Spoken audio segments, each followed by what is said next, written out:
اللہ اللہ اللہ۔ حضرت عمر فاروق فرماتے ہیں ان کے انتقال کو 3 دن ہوئے تھے، میں مسجد نبوی میں بیٹھا تھا، 2-3 چھوٹی چھوٹی بچیاں آ گئی، کہنے لگی چاچا آپ خلیفہ بنے ہو؟ میں نے کہا پتر میں بناؤں؟ تو کہنے لگی چلیں پھر عصر کے بعد ابو بکر صدیق ہمارے گھر جاتے تھے۔ میں نے کہا پتر آپ کے گھر کیا ہے؟ کہنے لگی ابا فوت ہو گئے، بھائی کوئی نہیں، ہم نے نا بکریاں رکھی ہوئی، وہ روز عصر کے بعد آتے تھے، بکریوں کا دودھ دھو کے ہمیں دے جاتے تھے، کچھ پی لیتی تھی، کچھ بیچ کے گزارا کر لیتی۔ 3 دن ہو گئے، میری ماں روتی ہے، بہنیں روتی ہیں، کون آئے گا؟ چاچا چلو گے؟ تو حضرت عمر کی تو داڑھی بھر گئی آنسوں سے، چادر اٹھا کے کندھے پہ رکھی، بیٹیاں آگے آگے، عمر پیچھے پیچھے۔ ایک صحابی رستے میں ملے، عمر کہاں جا رہے ہو روتے ہوئے؟ عمر اور روئے، کہنے لگے یار کیا بتاؤں، ابو بکر صدیق رستہ بڑا مشکل کر گیا میرے، اس کے رستوں پہ چلنا اتنا کٹھن ہے، اتنا مشکل ہے۔ بھئی کچھ ضروری ہے کہ 2 لاکھ روپے ہی کسی کو دیں گے تو خدمت ہوگی؟ تو کسی کا آٹا ہی پسوا دے، جہاں کسی کو جا کے شہر سے دوائی لا کے دے دے، کوئی تو ڈیوٹی کرنا، یہ ہمیں حضرت ابو بکر صدیق نے سکھایا۔ تو کچھ نہیں کر سکتا تو مسجد میں جھاڑو تو دینا، میرے بھائی کچھ تو۔ آپ اس محفل کا مہمان خصوصی کون ہے؟ میں تو آیا ہوں چلا جاؤں گا۔ اس محفل کا مہمان خصوصی وہ ہے جس نے محفل سے پہلے یہاں جھاڑو دیا، جس نے یہاں دریاں بچھائیں، اس کی فوٹو بھی نہیں آنی بیچاری، وہ شاید پیچھے رہے۔ بڑے خاص لوگ ہوتے ہیں، کیمرے کی آنکھ انہیں دیکھے نہ دیکھے، رب و رسول انہیں دیکھتے، اللہ رسول کی یہ نگاہ کرم میں رہتے۔ حضرت ابو بکر صدیق رضی اللہ تعالیٰ عنہ نے نیکی کے، خیر کے اہداف طے کیے، اس ہدف پر انہوں نے زندگی گزاری۔ تیسری بات، انہوں نے نا اپنا مال خرچ کیا اسلام کے لیے۔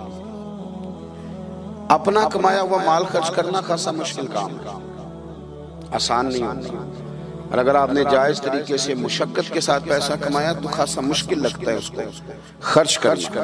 حضرت ابو بکر صدیق رضی اللہ تعالیٰ عنہ نے مال خرچ کیا، اور کس طرح خرچ کیا کہ جب حضور نے اشارہ کیا، جب اشارہ کیا، مسجد نبی بننے کی بات آئی تب بھی خرچ کیا، جہاد کی بات آئی تب بھی خرچ کیا۔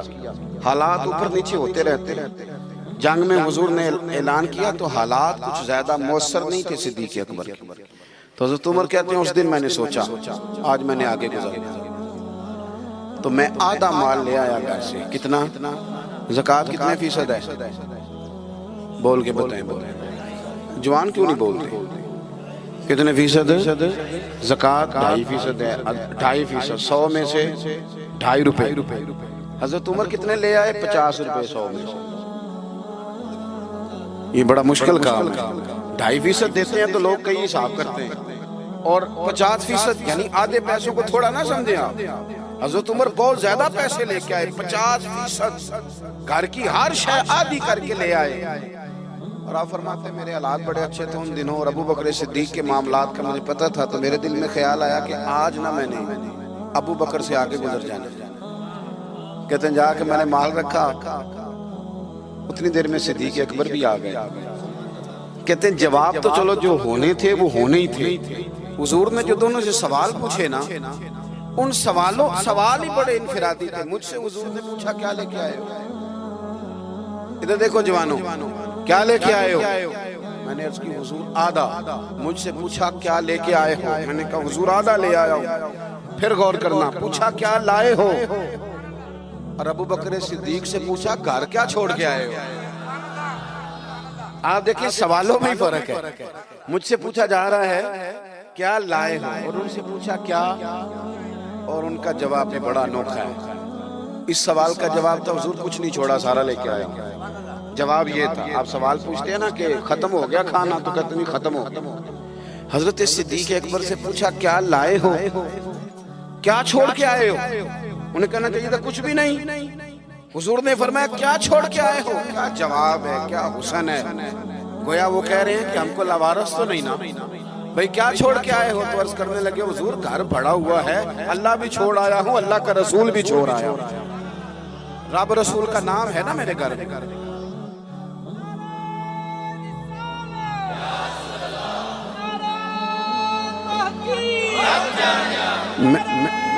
سنیں فرماتے ہیں میں نا اللہ اور اس کے رسول، او بھائی ہمارے گھروں میں سارا کچھ ہے آج کل، اللہ رسول کا نام نہیں، معاذ اللہ۔ وہ کیا کہہ رہے تھے؟ جھاڑو پھیر کے ہر شے لے آیا، پر گھر میں اللہ رسول کا نام، اللہ رسول کا ذکر میرے گھر میں ہے۔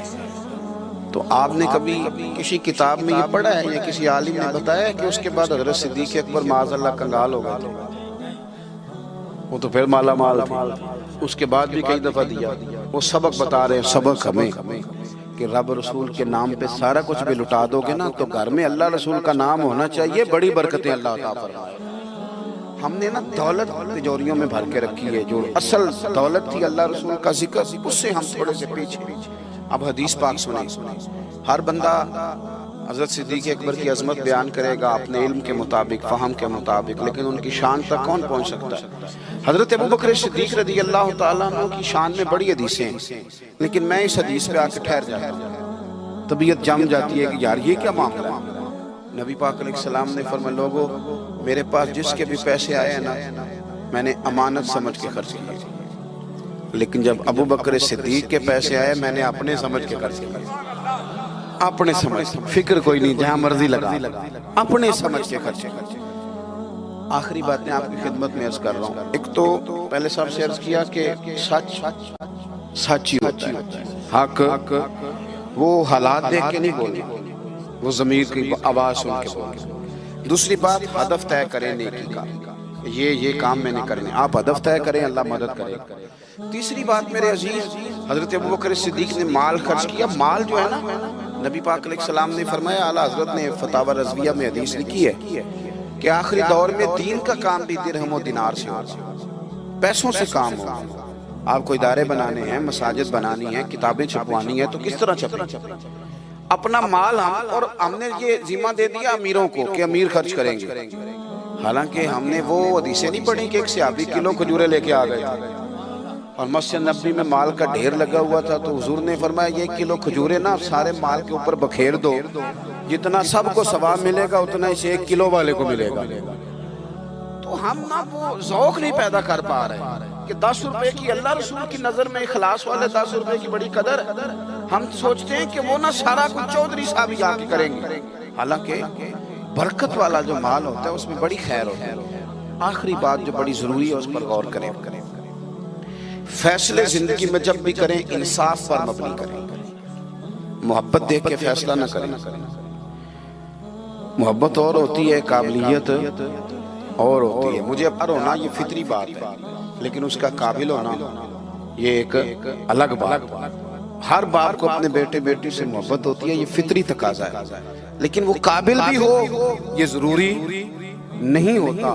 حضرت صدیق اکبر کے اپنے بیٹے موجود تھے، وہ جاتے وقت کسی کو بھی خلیفہ بنا دیتے، موجود تھی ان کی اولاد، مسلمان تھی، کلمہ پڑھتی، صحابی تھے، 4 نسلیں صحابی حضرت صدیق بنا سکتے تھے نا۔ اور حضرت عمر نے تو کبھی ایسا نہیں کیا کہ تحفے بھیجے ہوں، دوستی بڑھائی ہو، بلکہ وہ تو کہتے ہیں کہ ہماری تو نیکیوں میں آگے گزرنے کی دوڑ ہی لگی رہی ساری، معاملہ دوڑ میں رہا۔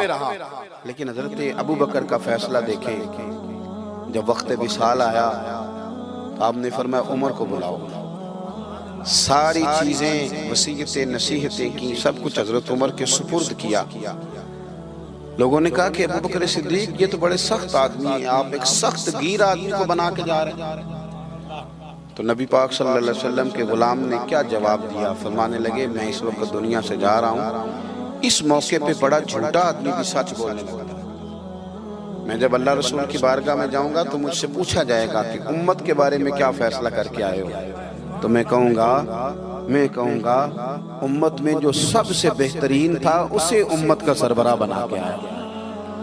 ہم لوگوں نے نا فیصلے میرٹ میں نہیں، کبھی الیکشن ہو رہے ہیں، فلاں کام ہو رہا ہے، ووٹ کس کو دینا ہے، کہتے ہیں ساری برادری ادھر ہے۔ برادری کو چھوڑیں، یہ بتائیں سچ کدھر ہے، حقیقت کدھر ہے؟ وہ کسی اور برادری کا بندہ الیکشن لڑ رہا ہے تو وہ بندہ اگر ٹھیک ہے تو ٹھیک ہے، پھر آپ برادری نہ دیکھیں، پھر تو شخص دیکھیں کہ وہ صحیح جا رہا ہے۔ حضرت عمر کے فیصلے ہمیشہ میرٹ ہے، حضرت ابوبکر کے فیصلے ہمیشہ میرٹ ہے، حضرت عثمان غنی، مولا علی شیر خدا، ان لوگوں کے فیصلے ہمیشہ حق کی بنیاد حضرت عمر کو بنا کے گئے. میں نے دوستوں سے کہا تھا اس سال میں نے کہا تھا کہ حضرت عمر کے حالات پر زیادہ کتابیں ہیں, ان کے واقعات زیادہ ہیں, چونکہ انہیں وقت زیادہ ملا نا 10-11 سال.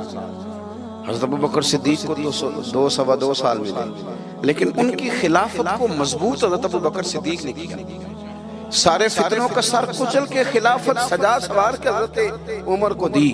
اب یہ جو حضرت عمر نے اتنی پھیلا دی خلافت اور اتنا بڑا کام کر دیا دین کے لیے کہ 24 لاکھ مربع میل پہ پھیل گیا سارا کچھ, تو حضرت سیدہ عائشہ صدیقہ رضی اللہ تعالیٰ عنہ کہتی میری گود میں سر تھا مدینے والے حبیب کا, اور آسمان پہ ستارے نور بھرے چمک رہے تھے.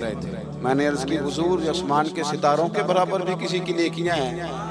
اب حضرت عائشہ کا عقیدہ بھی سمجھے, انہیں پتہ ہے کہ نبی کریم کو پتہ ہے کہ آسمان پہ ستارے گرے, اور کوئی امتی چھپ کے بھی نیکی کرے تو حضرت عائشہ جانتی ہیں کہ اس نیکی کو بھی مدینے والے جانتے ہیں. کہا کسی کی اتنی نیکیاں بھی ہیں جتنے آسمان پہ ستارے ہیں, تو حضور نے فرمایا ہے نا.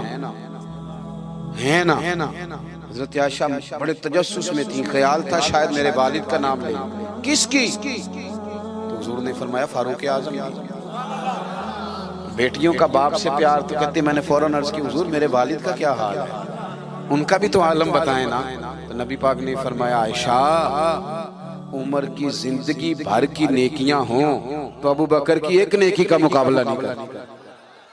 اب بات کو سمجھے کہ کتنا مضبوط ہے وہ شخص, کتنا مضبوط ہے کہ حضرت فاروق اعظم رضی اللہ تعالیٰ عنہ کے خیر کے کاموں میں بھی درجہ جناب صدیق اکبر کا زیادہ ہے. ہدف طے کریں, مہربانی کریں زندگی کو ضائع نہ کریں. لمحات بڑے ضائع ہو گئے, اور ثابت کرنے کی بھی کوشش نہ کریں کہ ہم صحیح چل رہے ہیں. آپ چلتے رہیں, وقت خود بخود ثابت کر دے گا.